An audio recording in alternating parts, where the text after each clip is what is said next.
Hello bachcho, let's see the question, and the question says when 5 gram of calcium is burnt in 2 gram of oxygen then 7 gram of calcium oxide is produced। कि जब कभी भी हम 5 gram of calcium को 2 gram of oxygen के साथ react करते हैं तो 7 gram of calcium oxide produce होता है। What mass of calcium oxide will be produced when 5 gram of calcium is burnt in 20 gram of oxygen? And which law of chemical combination will govern your answer? Basically बच्चों अगर हम देखें इस question के लिए तो इस क्वेश्चन में तो हमें बोला जा रहा है कि 5 gram of calcium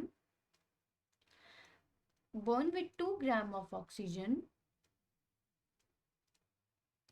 and it always form 7 gram of calcium oxide. Okay, लेकिन अगर अब हम देखें इस क्वेश्चन में चेंज हुआ है that when 5 gram of calcium, और अभी यहाँ पे उन्होंने मेंशन कर दिया 20 ग्राम ऑफ ऑक्सीजन, तो what mass of calcium oxide will be formed and कौन सा लॉ ऑफ केमिकल कॉम्बिनेशन हम यहाँ पे अप्लाई करेंगे। तो let's see the key concept for this question students. हमारे को की कॉन्सेप्ट में हम यहाँ पे अप्लाई करने वाले हैं law of constant proportion, law of constant proportions। तो बेसिकली बच्चों लॉ ऑफ कांस्टेंट प्रोपोर्शंस क्या कहता है that when 2 or more atoms combine chemically, they always combine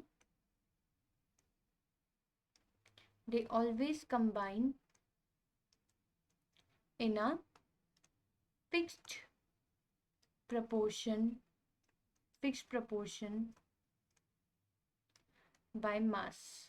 मतलब जब कभी भी 2 या 2 से ज़्यादा एटम्स कंबाइन करते हैं केमिकली तो वो हमेशा एक फिक्स प्रोपोर्शन ऑफ मास में कंबाइन करते हैं। तो अगर हम यहाँ पे देखें बच्चों, according to this question 5 gram of calcium combine कर रहा है हमेशा 2 ग्राम ऑफ ऑक्सीजन के साथ to form 7 gram of calcium oxide.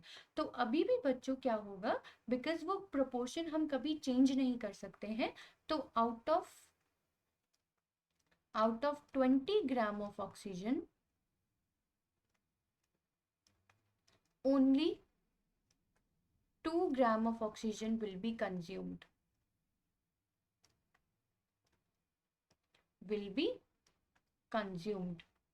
तो अगर out of this 20 gram of oxygen only 2 gram of oxygen is going to be consumed, so what mass of the calcium oxide is going to be formed there?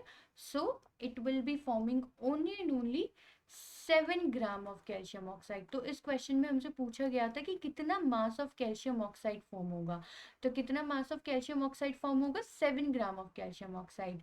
क्यों? क्योंकि वो कौन सा law follow कर रहा है, लॉ ऑफ कांस्टेंट प्रोपोर्शन, कि जब कभी भी कैल्शियम ऑक्सीजन कंबाइन करेंगे तो वो 5:2 के रेशियो में ही कंबाइन करेंगे। इसलिए out of 20 only 2 gram of oxygen will be consumed and 18 gram of oxygen will be left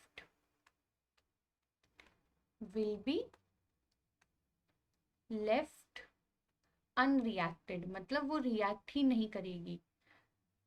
so basically बच्चों इस क्वेश्चन में मास पूछा गया था कैल्शियम ऑक्साइड का कितना फॉर्म करेगा, तो 7 gram is the answer. And ये कौन सा केमिकल कॉम्बिनेशन का लॉ फॉलो करता है, तो ये फॉलो कर रहा है कांस्टेंट प्रोपोर्शंस को। आई होप बच्चों आपको ये क्वेश्चन समझ में आ गया होगा। Thank you.